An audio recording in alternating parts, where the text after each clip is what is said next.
이것이 이제 30년 동안 이렇게 해서 조금씩 변한 거예요. 그래서 윤석열 대통령 집에 걸려있는 선생님 판화, 그것도 이리 딱 보다가 배 때문에 알아봤어요. 선생님 강아지도 어머머 귀여워. 쟤는 이름이 뭐예요? 바람 개인기 있어요. 개인기? 무는 거.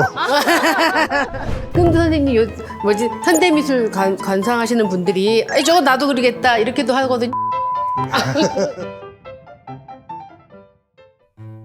자, 여기는 경기도 안성입니다. 안성 탕면의 도시. 오늘 여기 왜 왔느냐? 우리가 사적인 방문을 하게 될 첫 번째 작가 이강소 작가님의 작업실이 여기 있습니다.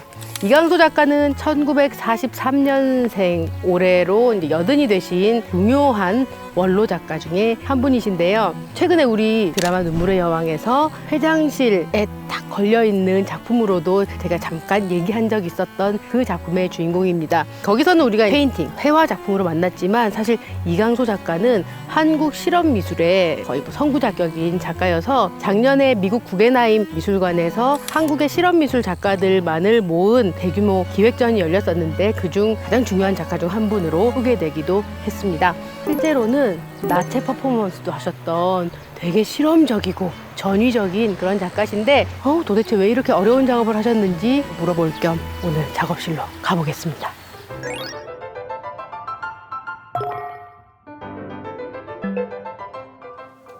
여기 이강 선생님 작업실입니다. 안성. 들리지 새소리? 자연 한복판에 있는. 선생님 안녕하세요. 어서 오세요. 네, 안녕하세요. 네, 반갑습니다. 선생님 여기 오는 길이 진짜 꼬불꼬불하던데 마치 없는 길을 만들어서 걸어가시던 실험성의 대가인 선생님처럼 작업실도 여기 원래 길이 없었던 곳을 뚫어서 나오고. 맞습니다. 본래는 앞에 지금 4차선이지만은 본래는 자갈길이었고 앞에도 이 논두렁길이었습니다. 네. 그래서 길도 제대로 안 나 있고 이것이 이제 30년 동안 이렇게 해서 조금씩 변한 거예요. 예. 옛날에 안성에 계시는 분들은 이 골짜기를 귀곡성이라고 그러죠. 기복성이면 귀신. 귀신의 곡소리가 들리는. 와.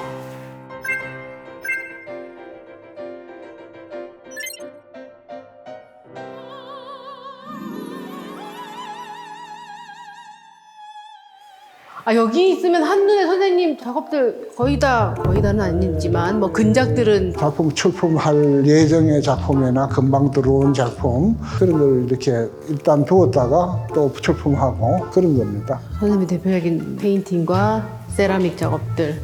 보통 이제 역사적으로 조각이라고 할 것 같으면 종교적으로는 무슨 그리스도교나 혹은 불교나 종교 조각 이런 것이 이제 발전되어 오다가 근대에는 작가의 어떤 표현으로서의 조각 그렇게 이제 변해왔습니다.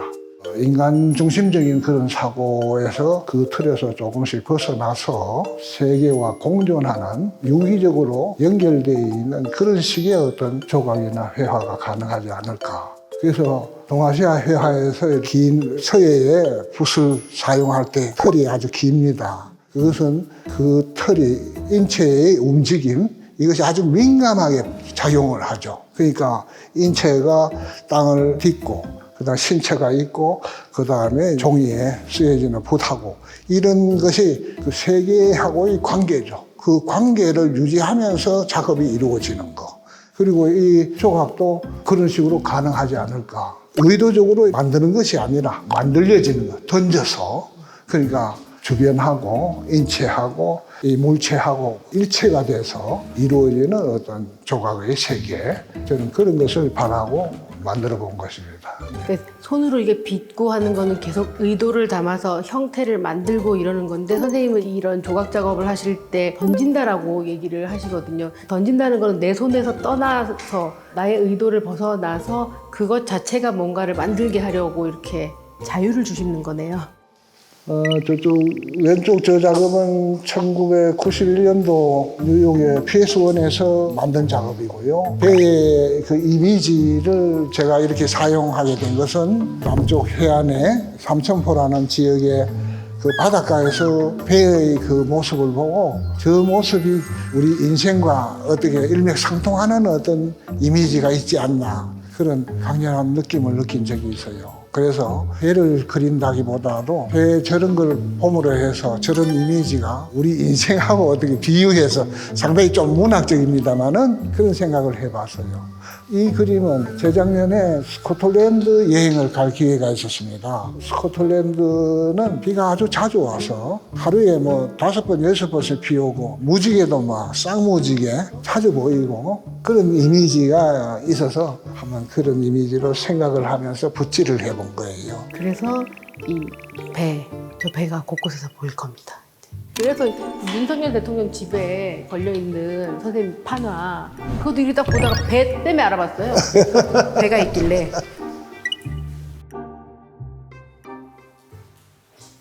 이건 이제 최근작인 컬러풀한 작업. 전혀 묘사적인 색채는 아니죠, 그죠? 멋대로 칠한 색깔도 자연 그 색깔하고 별 관계도 없는 거예요. 길이 너무 예뻐요. 조경도 선생님 이렇게 직접 이게 다 신경 쓰신 거죠? 이게 다 제가 심은 거예요. 산에 거 빼고 얘는 요거 얘 자체로 빼고 바람이야. 이게 다 심은 거예요. 바람을 가진 나무야. 그러니까 30년 전 안성에 들어오셨을 때는 이제 비닐하우스로 하나 시작하셨는데 이게 점점점 이렇게 작업실을 넓혀가고. 선생님 강아지도 어머머 귀여워. 쟤는 이름이 뭐예요? 바람. 바람이요? 아우 귀여워. 쟤는 바람. 그래. 그래서 앉아봐. 그래서 옳지. 어이 착해. 말 너무 잘 과자 됐나? 예. 맞아. 바람이 개인기 있어요? 예? 개인기 있어요? 무는 거. 이지랄 나이. 반가울 때 물을. 아우 세상에. 여기는 주로 이제 페인팅 작업하시는 곳. 지금 페인팅하고 2층에는 드로잉하고. 예.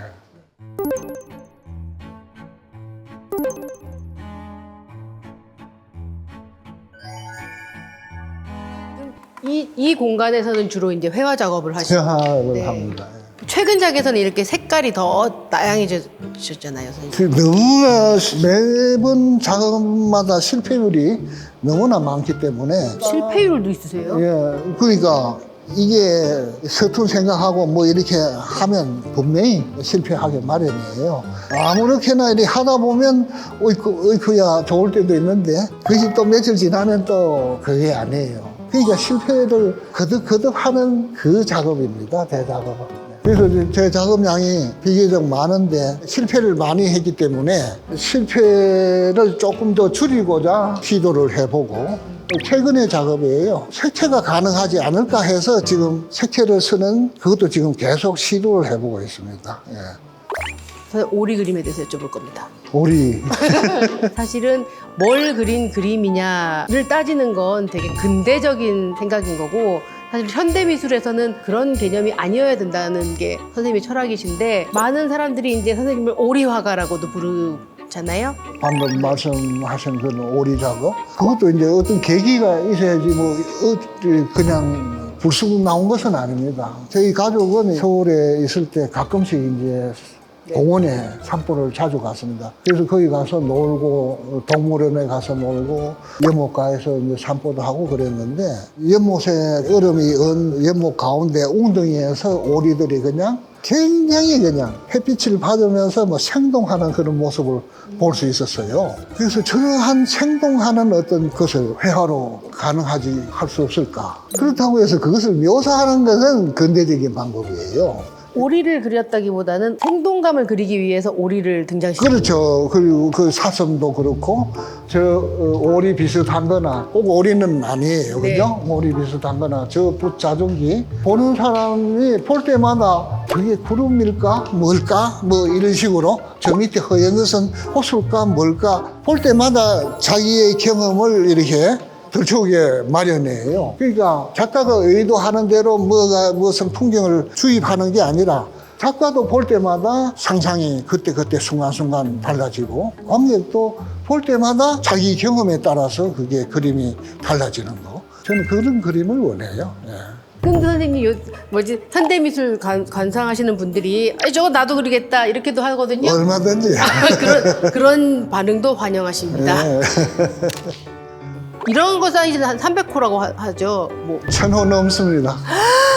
이 작업의 의미에 대해서도 말씀을 해주시지 않으면 오해하기 딱 좋을 것 같습니다. 저는 이 스피커를 낙동강을 향해서 이렇게 소리를 들려줬습니다. 사람들은 그 사이에서 엿듣는 거죠.